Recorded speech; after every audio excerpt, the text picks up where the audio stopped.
এ ভাই কে আপনি? দাঁড়ান। এ আপনি বাসা উকি দিতেছেন কে? কে আপনি? মানে আপা আসলে গ্রাম থেকে আসছি তো, আমার একটা রুম দরকার, এজন্যই বাসার দিকে উকি দিছিলাম আপা। ও আচ্ছা, আপনি কি ব্যাচেলর? ব্যাচেলর বলতে গ্রাম থেকে আসছি কইলাম না, বউ বাচ্চা আছে, একটা কাম কাজের ব্যবস্থা হওয়ার পরেই বউ বাচ্চা ঢাকা শহর নিয়ে আসমু। আচ্ছা হ্যাঁ, আমার বাসায় রুম খালি আছে। আপা রুম ভাড়া কত করে? 3000 টাকা। কি বলেন 3000 টাকা? জি। আপা একটু বেশি হয়ে জানা, কমান যায় না? না ভাই, এটা একবারে ফিক্সড। আপনার যখন বউ বাচ্চা আসবে তখনও একই ভাড়া থাকবে। ও আচ্ছা ঠিক আছে, তাইলে চলেন আপা রুমটা দেখি। চলেন। আসো আসো, তোমার একটা রিক্সা নিয়ে দিই, আসো। এ শরীফ, এ শোন। কি আপা? আরে দিকে বলেন আপা।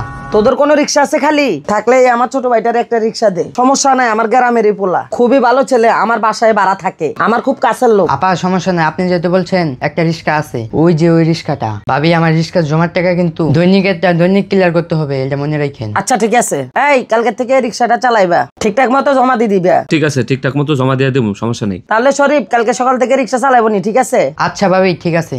চলো শিমুল। ধন্যবাদ আপা। ঠিকঠাক মতো রিক্সা জমা দিও কিন্তু। ঠিক আছে আপা। ভাই এইখানেই? হ ভাই থামেন, এই নো ভাড়া।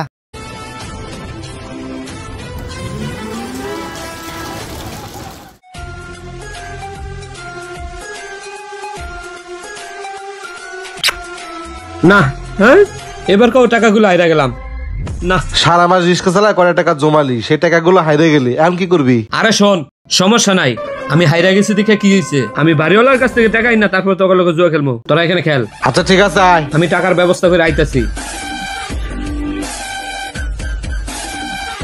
এই শিমুল, ঘরে আছো? আরে বাড়িওয়ালা আফা যে, আসসালামু আলাইকুম। ওয়ালাইকুম সালাম। শিমুল 10 তারিখ পার হয়ে গেছে, ভাড়া দাও। মানে আফা হয়েছে কি, আমার দেশে আমার বউটা প্রেগনেন্ট, আপনার তো কয় নাই, কাম কাজ যা করছি, টাকা পয়সা যা ছিল সব ওইদিকে পাঠাই দিছি আপা, এখন হাতের অবস্থা একদম ভালো না আপা। ও তাহলে তুমি বলবা না? তোমার যে বিপদ আমার কাছে তো আগে বলবা। আপা আমার আরো 3000 টাকা লাগে, দিলে খুব উপকার হয়। ও আচ্ছা ঠিক আছে, ধরো এই 3000 টাকা নাও, ঘর ভাড়ার সাথে একসাথে দিয়ে দিও কিন্তু। ঠিক আছে আপা, ঘরবারের সাথে এই টাকাটা দিয়ে দেবো। ঠিক আছে, আসসালামু আলাইকুম। ওয়ালাইকুম সালাম।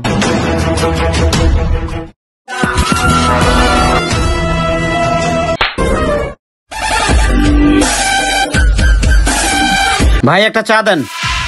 ভাই কি চা? রং চা।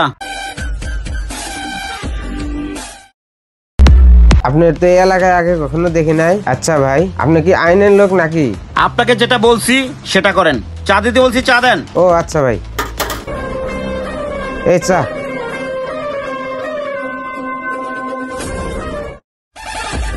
স্যার এই যে আসামি ধরে নিয়ে এসেছি। ঠিক আছে চলেন।